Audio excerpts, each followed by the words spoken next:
Welcome to Real Estate Coaching Radio, starring award-winning real estate coaches and #1 international best-selling authors, Tim and Julie Harris.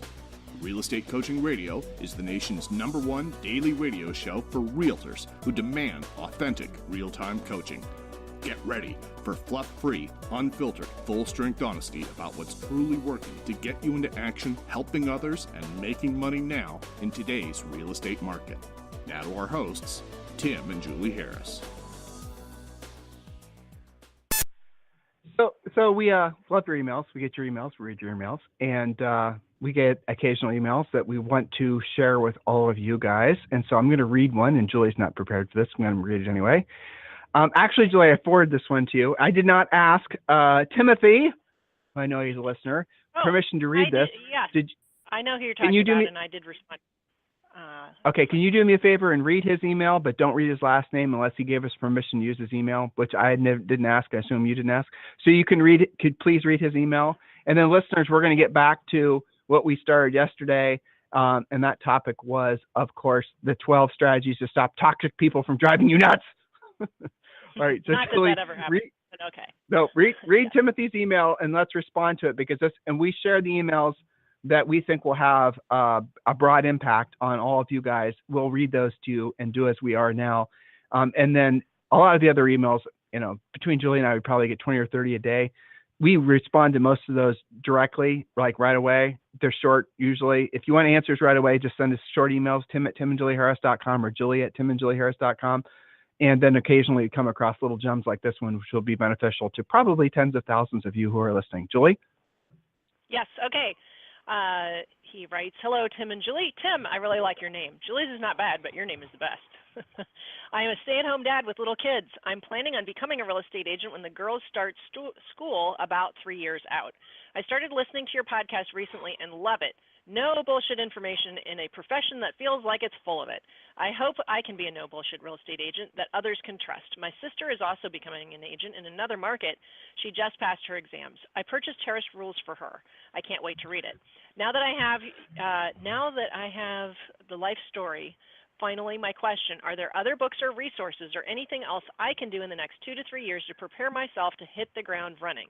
Thanks again, you guys rock. God bless, from Tim." Back to you. So Tim, in this order, #1, get your real estate license now. Don't wait 2 or 3 years. #2, start doing BPOs. You don't have to do a crap ton of them, but start doing BPOs. You need to learn the market. #3, you need to start learning how to over the phone prospect and how to proactively lead generate. Those are the 3 things I would do. As far as basic things you should be reading, it really is difficult for me to suggest you any books, because so many of the books that are popular in real estate meander into this whole mindset thing, which is basically a distraction for people to take action. Ooh, that's good.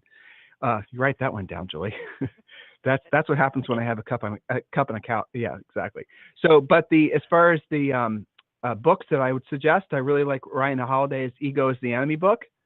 Ryan's got another book. What's it called? So many of you right now are saying it. Tim, it's called The Ego. What is it? Something is the Way. Julie, can you research that real quick? That's another good Ryan book. Yeah. So the first one is talking about. I will get it. Yep. The first one is Ego is the Enemy. I'll tell you another book that this one might be a little bit more, I don't mean this condescendingly, but it might be a little bit more advanced for you, but it's a good place to start.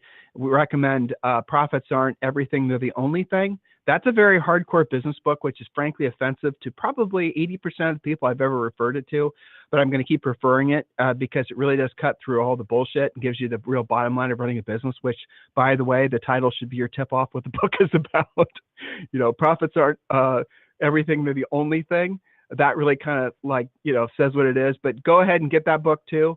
There's other books that I've read that would be helpful to somebody who had a little bit more experience with dealing with customers and whatnot, but really as you decide to start scaling your practice, but really the main thing is you have to learn the market, because no one's going to want to, you're not going to want to do business with people. You're going to do little, self-sabotaging, flaky things to avoid conversations with people about real estate and about helping other people if you're not comfortable with your level of knowledge about the marketplace. So you're claiming you don't want to be a bullshitty agent. Well, the best way for you not to ever have to be in a situation where you're bullshitting somebody is to really become an expert at the market. And really no better way than that than doing BPOs. That's the reason that every new agent should have a foundation of their first incomes book being BPOs. And by the way, Tim, they pay you along the way, so you're not working for free.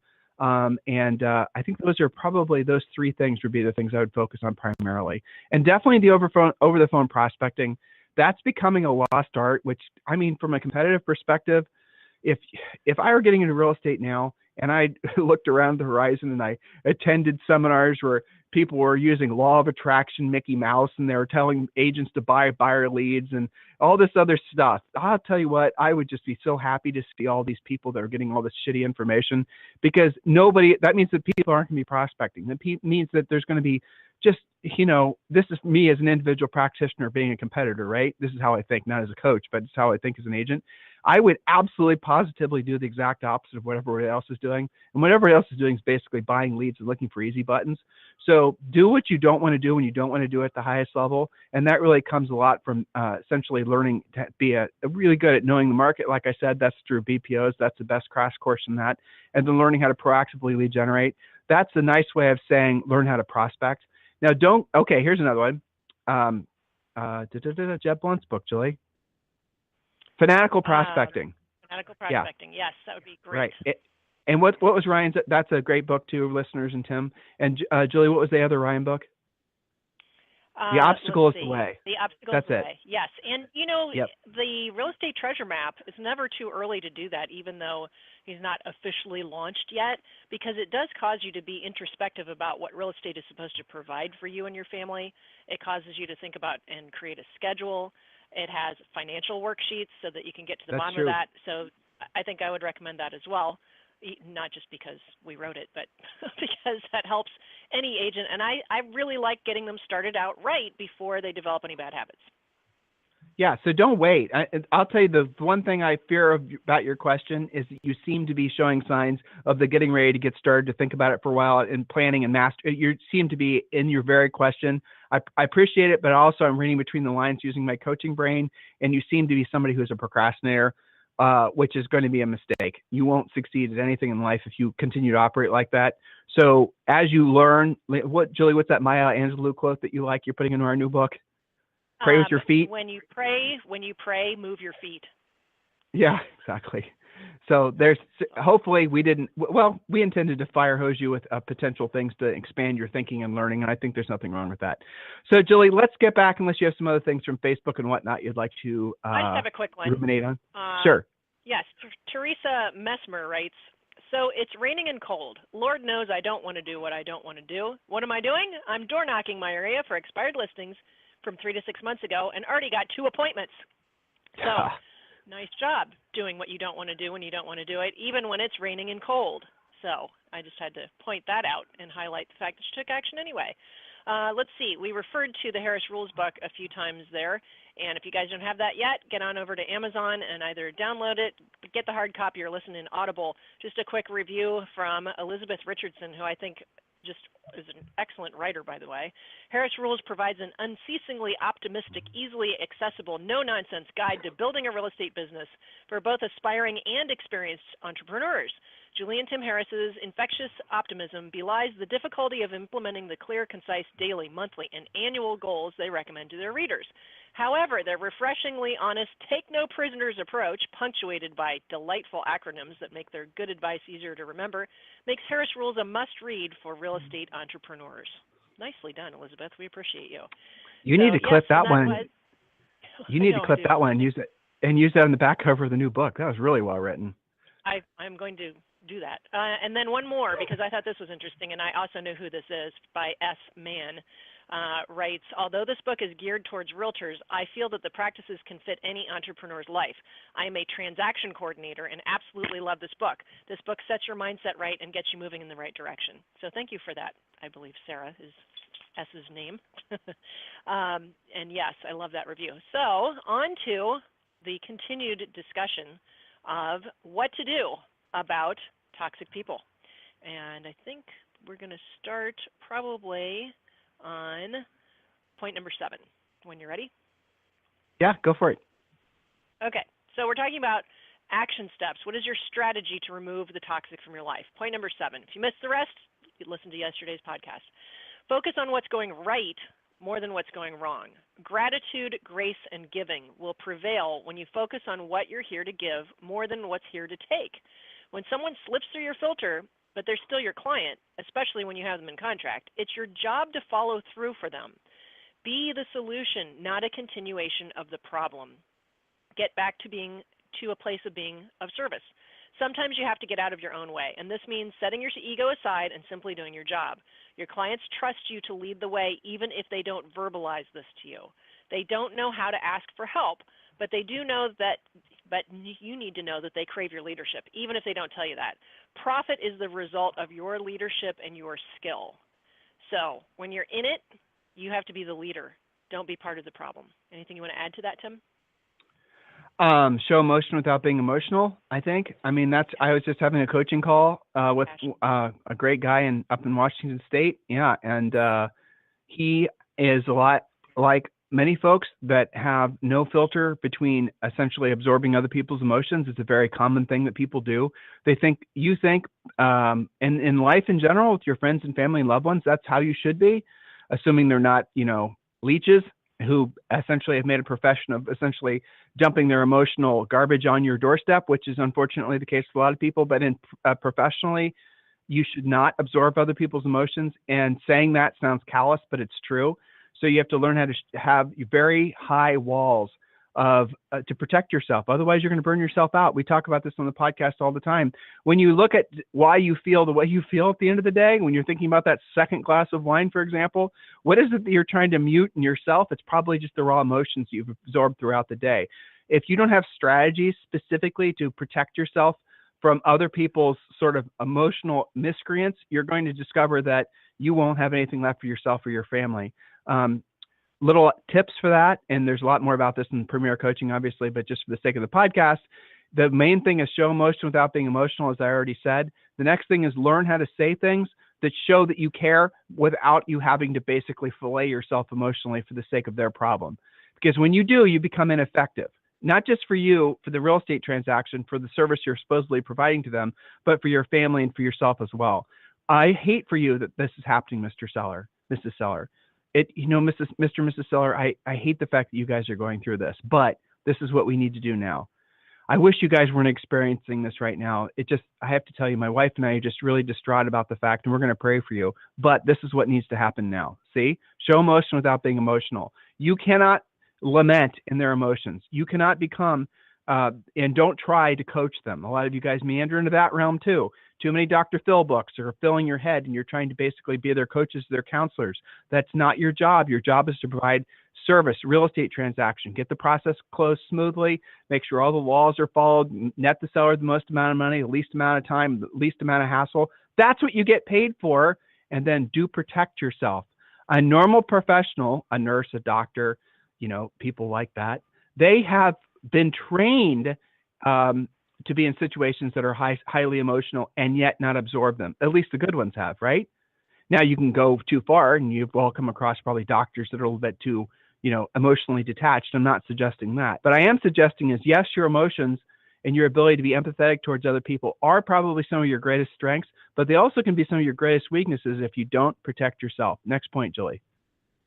Yes, excellent. Very well said. So point number 8, know that you're in good company.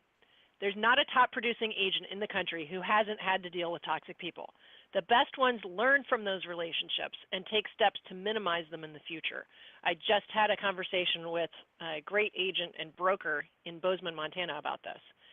She was having some challenges, and we talked about the fact that agents that do like 3 or 4 deals a year with their friends and family don't usually run into much of that. But as you're dealing with more volume, more transactions, more working parts, of course you're going to have things go sideways sometimes. Sometimes that's with another agent, sometimes it's a client, sometimes it's with yourself. But you're in good company. So make sure you're learning from it and moving forward.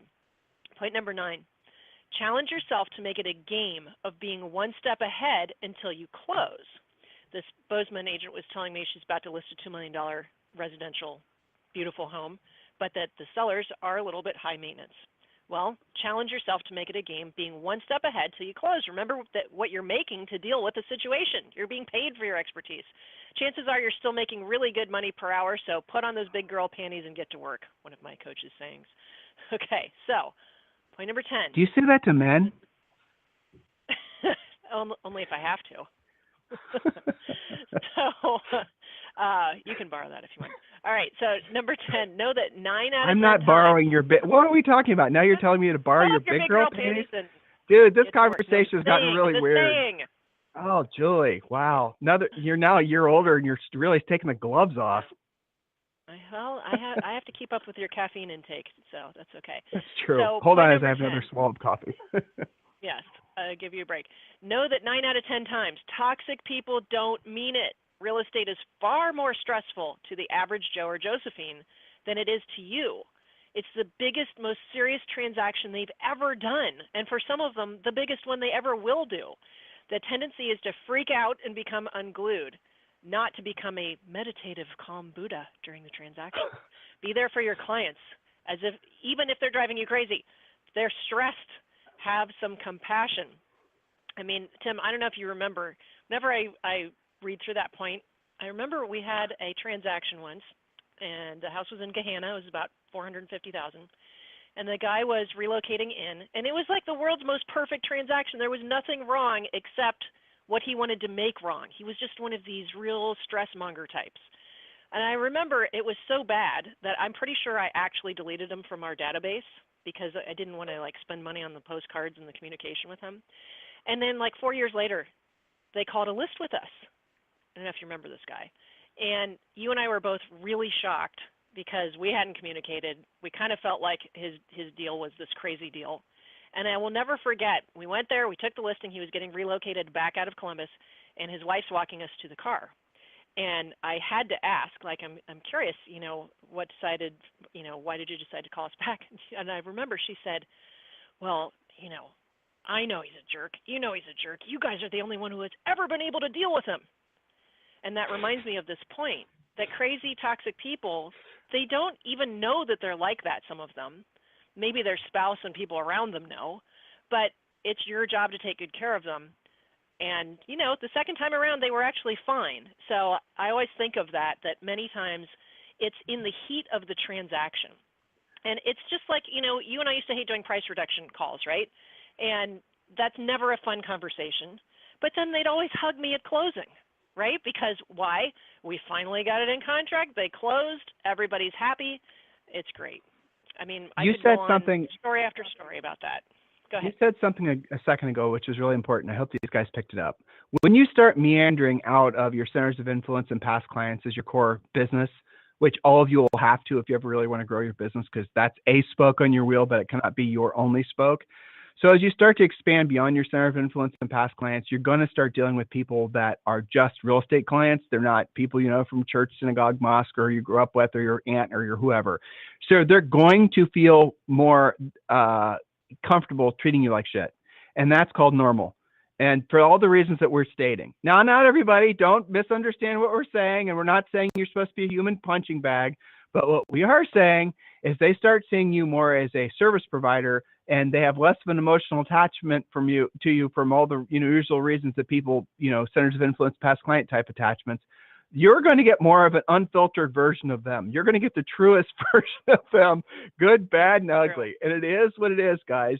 So you need to understand that as you start growing your business, if you go from a lot of you are just doing centers of influence and past client stuff, you guys will maybe get to 10, maybe 20 deals a year. Then you say, this isn't good enough and I want to go beyond that.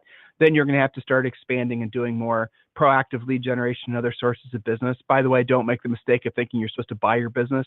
You're not, ever. So as you grow out beyond your immediate centers of influence and past clients, expect them to be a little bit rougher with you. Expect them to be more demanding of you. Expect them to be less respectful of you initially. And then, like Julie's been expressing to you, they come around. Don't allow, some of you guys have been centers of influence and past clients heavy for a long time. And then as soon as you basically picked up one that was, not one of those things, and it was not as easy of an experience, you then write off going out after business that's not center of influence of past clients. In other words, you essentially go back to basically living in your little cave of just centers of influence and past clients. And just because you had this one experience required, you have a higher skill set with dealing with other people's emotions, right? So that's the type of thinking that you have to have if you want to grow your business. You have to get better skills-wise, but you also have to get better with your ability to manage other people's emotions or manage your own emotions and how you react to them. That's the Stoic philosophy, right? We live in a chaotic world where you cannot control what's around you. You cannot control what's happening when it's happening, but you can at least have some resemblance of control over how you're going to react to those things that are happening around you. Next point, Julie. Well, so our conclusion plays right into that. You can't pre-qualify toxic people completely out of your life in business. And to your point, Tim, if you try to do that and you overdo that and you do things like, oh, I only work with referrals and I only work with people I know, or I only work with my own personality style, well, you're going to make a lot less money because you'll be helping a lot fewer people. So you can't pre-qualify toxic people totally out of your life and business, but you can take steps to minimize the times you deal with them, as well as how you deal with them. You can learn from the experiences and be inspired to generate more business so that you have to tolerate less toxic prospects. The secret to this is to increase your skill set to protect your mindset. Your family, your bank account, your heart, your soul will thank you. Take control so you don't lose control. That's my conclusion, so that they can take these points and not just say, well, that was a fun and interesting podcast. I want you to take each of these items and really be introspective and say, you know, what am I actually doing to take control of this? And for many of our listeners, Tim, I think that they probably are in the thick of some of these situations right now as they're listening and can take actions to deal with today's toxic du jour. So that's my talk about toxic strategies. Back to you. So guys, the stresses of real estate are omnipresent no matter what's going on in the market. Don't think that it's just emblematic of this particular market. It's not. It's every market. It just is what it is. It's the nature of it. Different flavors. Yeah, different flavors. I remember when Julie and I were selling real estate, and I remember it was our like first or second year in the business, and I remember we had just this real crazy son of a bitch type client. You know, if you haven't had one yet, you'll have like 100 in your career, assuming you stick it out and you don't let these people beat you into the ground. I remember we went to our broker, Rory, and we asked him, Rory, this person's crazy, crazy, crazy. Told him the whole thing, and Rory goes, Rory talked really fast. I'll try to sound like Rory. You've heard of Nordstrom's, right? And I said, yeah, well, we've been there a couple of times. He goes, well, so what is Nordstrom's known for? And I said, well, I have no idea. He said, they're known for service. They're known for excellent service. They do a good job. You walk in there, they know your name. You're assigned a salesperson. They have all your kids' birthdays, your dog's birthdays. They know your dog's shoe size. You get the point? They're known for service. I mean, okay. He goes, I bet you, this is Rory, at Nordstrom's, every 100th client walks in, every 100th person that walks in is an absolutely unhinged, crazy lunatic that no matter how good of a job Nordstrom's, who has basically perfected the art of providing high level of service, that they can't deal with that person. What makes you think you're going to do any different? So I thought it was funny. Then he said, for every, I don't remember his exact ratio, but it was something like for every 25 normal clients, you're going to get somebody who's a grenade with a pin bolt, and it's worked out that way in everything. And, that's been such good experience for Julie and I in forming all the businesses we've invested in, everything. It's yours. It's a certain ratio. Now you might be 5 to 1. You might get one jerk for every 5, but look, it's not always that way. It changes. That's just the nature of people. Some people are just a little, let's just say nuts. Some of them are sociopaths. Those are the same people, though, Tim. This is not a symptom of real estate. These are the people who cut you off on the freeway. These are the people who don't sit down when the plane's ready to take off. These are the people who ditch you at the grocery store and then proceed to give the cashier like 40,000 coupons, so you have to stand in line even longer, right? It's the same person. It's not because of you. It's not because of real estate.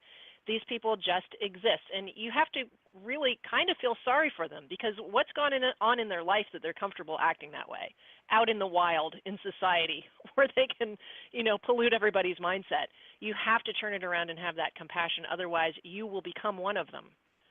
So just have to be careful with that. What's the saying? If you want to eat with the classes, you have to deal with the masses, something like that? Yes, ma'am. Sam Walton, by the way. Nice quote there, lady. So listen, guys, if you need us for anything, it's tim@timandjulieharris.com or julie@timandjulieharris.com. If you've not yet had your free coaching call, we are caught up. You can get a call within 2 or 3 days, or maybe even same day. Just go to freecoachingcallsforagents.com. And when you do, you're going to get 6 free books, including the one we refer to all the time, Real Estate Treasure Map. Make sure you grab that book. Guys, if there's anything we can ever do for you, tim@timandjulieharris.com or julie@timandjulieharris.com. Have a fantastic day. We'll talk to you on the show tomorrow. This program has been a presentation by Tim and Julie Harris, Real Estate Coaching. For more information on our real estate coaching and training programs, visit our website at timandjulieharris.com. Remember to tune in weekdays at noon for upcoming shows, and until next time, thank you for listening to Real Estate Coaching Radio with Tim and Julie Harris.